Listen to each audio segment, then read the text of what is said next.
This video sponsor by பைமோட். இந்த ஆப்பில் நீங்கள் பர்ச்சேஸ் பண்ணக்கூடிய எல்லா ப்ராடக்ட்டும் உங்களுக்கு ரொம்ப மலிவான விலையிலேயே கிடைக்குது. இதில் நிறைய ஆஃபர்ஸ் அண்ட் கூப்பன்ஸ் ப்ரொவைட் பண்ணுறாங்க.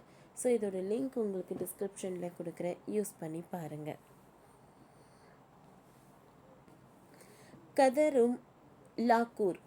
பாகிஸ்தானில் அடுத்தடுத்து கேட்ட மர்ம சத்தம். என்ன நடக்குதுன்னே தெரியலையே. பாகிஸ்தான் லாகூரில் பல இடங்களில் வெடிப்பு சத்தம் கேட்டதால் பரபரப்பு ஏற்பட்டுள்ளது. இந்த சத்தத்திற்கான காரணம் தெரியவில்லை. வால்டன் விமான நிலையம் அருகிலுள்ள இதே போன்ற சத்தம் கேட்டதால் பரபரப்பு ஏற்பட்டுள்ளது. வெடிகுண்டு தாக்குதலா அல்லது இந்தியா நடத்தும் தாக்குதலா என்று தெரியாமல் அங்கே பாதுகாப்பு துறையினர் குழம்பியுள்ளனர். பாகிஸ்தான் மற்றும் பாகிஸ்தான் ஆக்கிரமிப்பு காஷ்மீரில் உள்ள தளங்களில் இந்தியா சார்பாக தாக்குதல் நடத்தப்பட்டுள்ளது. நீண்ட தூரம் பயணிக்கும் ஏவுகணைகளை கொண்டு தாக்குதல் நடத்தியது இந்திய ராணுவம். அங்கு தீவிரவாத முகாம்கள் மட்டும் குறிவைத்து தாக்குதல் நடத்தப்பட்டன. ஆபரேஷன் சிந்தூர் என்று குறிப்பிட்டு பெயரில் இரவு நேர துல்லிய தாக்குதலில் மொத்தம் 9 தளங்கள் பேர்டோரில் துல்லியமாக குறிவைக்கப்பட்டு தகர்க்கப்பட்டன. இந்தியாவிற்கு உள்ளே இருந்து தாக்குதல் நடத்தப்பட்டு உள்ளது.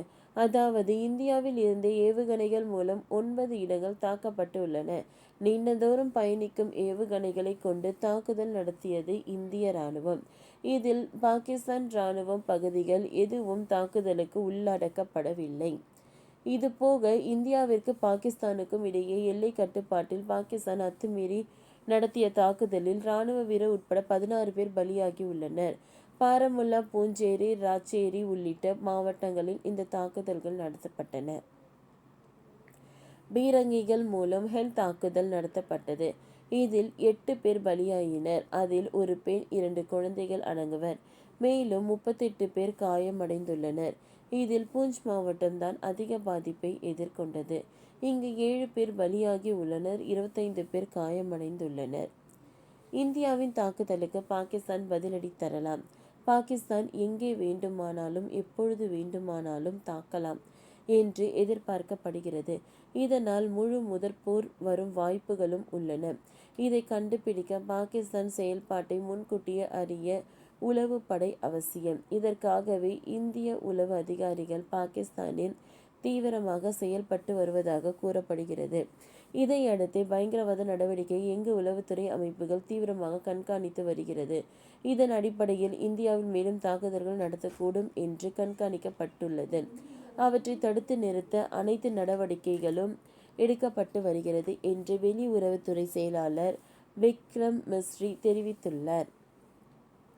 இன்னொரு பக்கம் நாடு முழுக்க பாராமிலிட்டரி ராணுவம் வீரர்களின் விடுப்புகள் நீக்கப்பட்டுள்ளன. புதிதாக விடுப்பு எடுக்க அனுமதி இல்லை என்றும் அறிவிக்கப்பட்டுள்ளது. ஏற்கனவே விடுப்பு எடுத்தவர்கள் உடனே பணிக்கு திரும்ப வேண்டும் என்று உத்தரவிடப்பட்டுள்ளது. அவரவர் போஸ்டுகளுக்கு உடனடியாக ரிப்போர்ட் செய்ய வேண்டும் என்றும் உத்தரவிடப்பட்டு உள்ளது. பொதுவாக ஒரு நாடு போருக்கு போகும் முன் பல விஷயங்களை கண்டிப்பாக மேற்கொள்ளும். இதனால் இந்தியா மீண்டும் நீண்ட நேரம் தயாராகி வருகிறது என்ற கேள்வி எழுந்துள்ளது. ஓகே ஃப்ரெண்ட்ஸ், இந்த வீடியோ உங்களுக்கு பிடிச்சிருந்தா லைக் பண்ணுங்கள், ஷேர் பண்ணுங்கள், சப்ஸ்கிரைப் பண்ணுங்கள். தேங்க்யூ.